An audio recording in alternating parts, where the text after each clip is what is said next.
Hello and good evening, everyone. Good afternoon, good morning, whatever time of day you may be watching. Today, date July 22nd, 2016, I would like to share scriptures with you from Proverbs 6 from the Holy Bible. But instead, for me, I'm going to be reading from Apologetics, okay? For those of you who haven't seen my first video, this is Apologetics, okay? I'll be reading from here. All right. So, let's start with, hope everything is well with you. Let's start with a prayer. Jesus Christ and my good God in heaven, I first want to thank you. Thank you for bringing me to the audience, and I want to thank you for bringing the audience to me. I ask of you and I plead of you to please let there be people to find deliverance, to find joy, to find happiness, to find answers, to find knowledge and wisdom, and within your scriptures that I read to them, to find understanding and clarity. Let it help them with something that they may be facing in their life right now.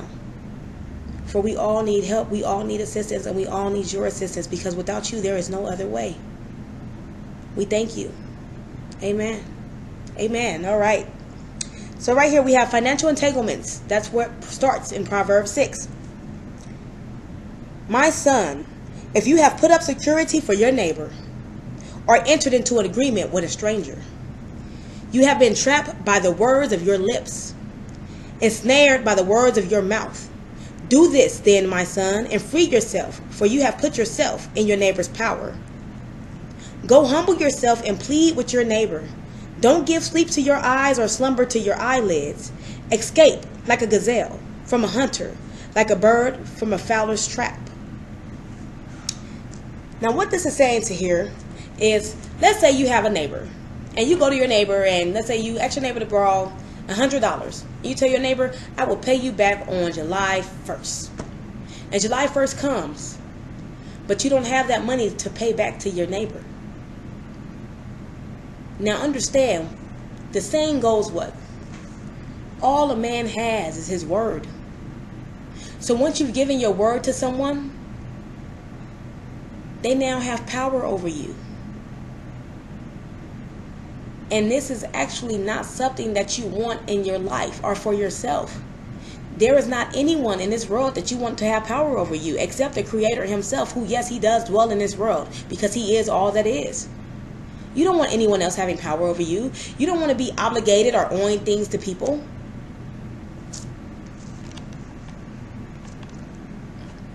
So in order to prevent this, you want to prevent making those arrangements. You want to prevent putting yourself in a predicament where you need to make those arrangements in the first place and to begin with. If you do find yourself in this position, go humble yourself and plead with your neighbor. Humble yourself. Talk to your neighbor about it. Instead of you falling behind, and instead of you not keeping up with your word and putting that distrust between you two, speak to your neighbor about the situation. Be humble. Don't give sleep to your eyes or slumber to your eyelids. That means that until you have repaid your debt, basically, you should not be resting. You know, yes, we do all need rest.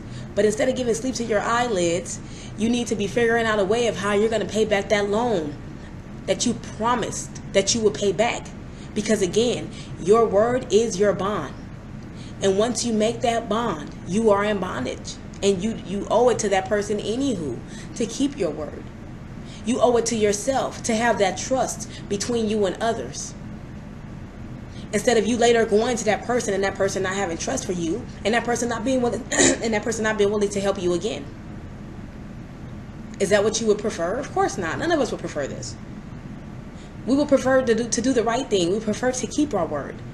But in order to keep your word, you have to avoid being sluggish, being a sluggard, being a slacker, and being lazy. The next one here is laziness, a matter of fact. Okay? Laziness. Go to the ant, you slacker. Observe its way and become wise. Without leader, administrator, or ruler, it prepares its provision in summer. It gathers its food during harvest. How long will you stay in bed, you slacker? When will you get up from your sleep? A little sleep, a little slumber, a little folding of the arms to rest, and your poverty will come like a robber, your need like a bandit. Think of an ant. An ant is tiny, Tiny, tiny, tiny, tiny, tiny. Tinier than a pea. But yet we see ants working as a team. We see them carrying things that's 10 times their size. We see them working. We see them digging holes. We see them preparing for their nesting. Preparing for their next season. This is what we see. Preparing for their hibernation. This is what we see them do. And they are so tiny. But we as humans, so large and given so much, blessed by all that is. Yet, we don't make the necessary commitments, nor do we take the necessary actions that's needed to take it, that's needed to be taken, for us to not be a sluggard, for us to not be lazy. We don't take into consideration our next harvest, our next year, our next season. But this way is the way of a sluggard, is being lazy. That's why it says, observe his ways and become wise. Become wise, work ahead, stay ahead of time. Stay ahead of the season. This way, when that next season comes, your fruits shall multiply. Which that too is it's in the Bible, it's in the biblical scriptures. If your hand is sluggard, you will fall to poverty. If you are a sluggard, you will fall to poverty. If you're not working, if you're not doing anything, what will come to you? Nothing. Nothing, because you're not doing anything to bring anything to you. Without leader, administrator, or ruler, it prepares its provision in summer. Basically, it's telling you, you don't need a leader. You don't need an administrator. You can be your own boss. You don't need another boss to work for you, to tell you what to do.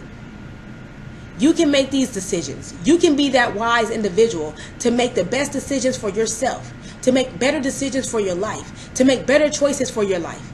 You can be your own administrator. You can be your own guide. You can be your own ruler. You can be. All you have to do is come out of laziness in order to do this and achieve this. When will you get up from your sleep? A little sleep, a little slumber, a little folding of the arms to rest, and your poverty will come like a robber. You need, like a bandit. Meaning you need so much that you need to go steal it to have it. And you have to go steal it to have it because you spent so much time resting. Why are you spending so much time resting if there's so much that needs to be done? Why are your eyes shut when your eyes should be open, looking forward to the future? That is the ways of a sluggard, and God is telling you here, don't be a sluggard. Do not rest. Do not rest until you know it is time to rest. And when is it time to rest? It's time to rest after your hands and yourself have diligently and diligently put forth work. If you have not put forth any work in your day, you should not be resting until that work is put forth. Because without work, there is no harvest. Instead, there is poverty. Next is the malicious man. A worthless person, a wicked man who goes around speaking dishonestly, who winks his eye, signals with his feet, and gestures with his fingers, who plots evil with perversity in his heart, who stirs up trouble constantly. Therefore, calamity will strike him suddenly. He will be shattered instantly, beyond recovery. God is telling you here what he feels a worthless person is. And to him, he hates a lying tongue. So because he hates a lying tongue, a dishonest man in God's eyes is worthless. And that's the same thing as you not keeping your word, because your word is all that you have. So when you break that bond, you need to go humble yourself, right? And you need to humble yourself, because if not, your dishonesty is worthless in God's eyes. If your dishonesty and you are worthless in God's eyes, where is your salvation? Where's your righteousness? Where is your jest? Where do you think you will get happiness? You will not. Instead, you will see God's wrath.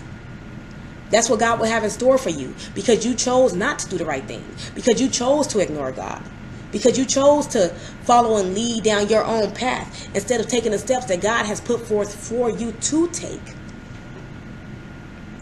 A wink of his eye, signals with his feet, and gestures with his fingers. Who plots with perversity in his heart. He stirs up trouble constantly.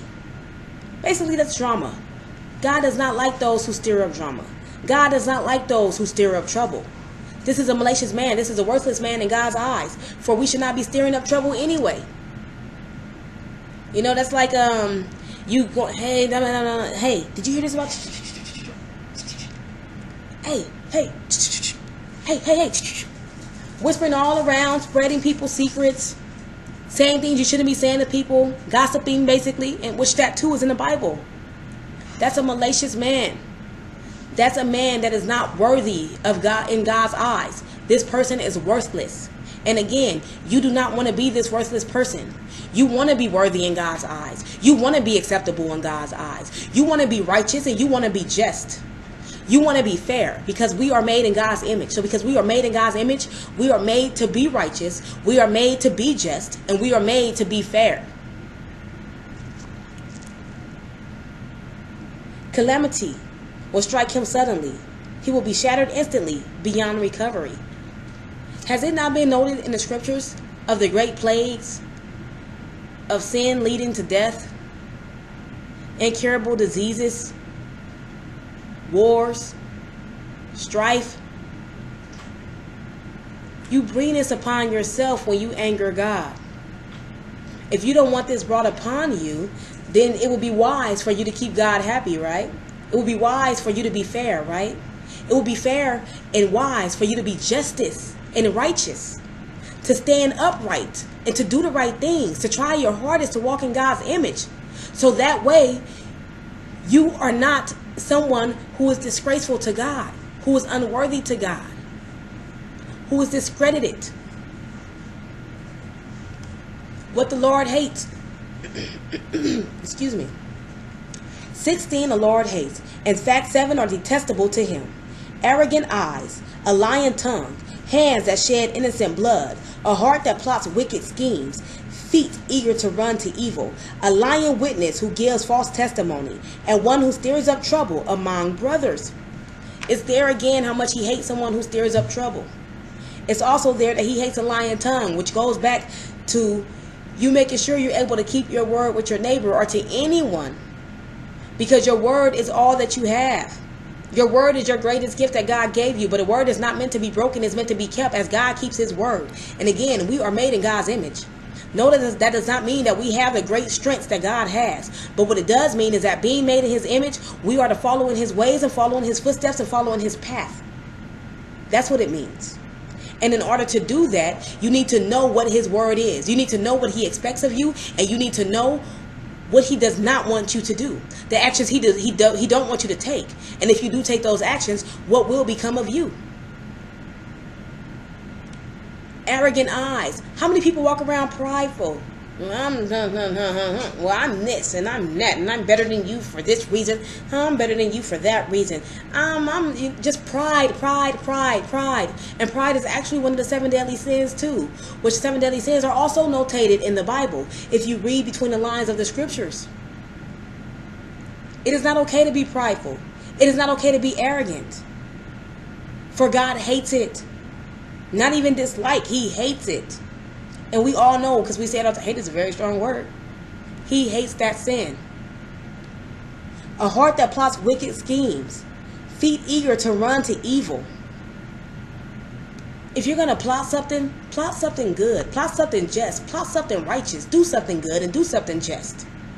Don't plot evil schemes. Don't plot to go rob somebody. If you need it, then go earn it. Don't plot to go kill someone, because God hates hands that sheds innocent blood and feet that run to evil. So when you see somebody running to the evil that they plotted, to those evil schemes, you should run the opposite way of them. Because following them, you're not following God, and you're not doing yourself any jest. All you're doing is bringing God's wrath upon yourself, because he hates this. Don't let someone tell you that they're a God and God told them this and God told them that. If they do tell you that God told them to do this and God told them to do that, then you should turn to the scriptures. Not only should you turn to the scriptures, you should turn to the highest part of yourself inside and get the rightful answers. Because if you listen, and if you listen close enough, God will speak to you. And he will speak loud and clear so you know every move to take. He gives you signs. He gives you signals. He gave you a heart so you can feel when he's talking to you, and so you can feel the difference between the right and the wrong. And the wrong weighs heavy on the heart and weighs heavy on the soul and the mind. A lying witness who gives false testimony.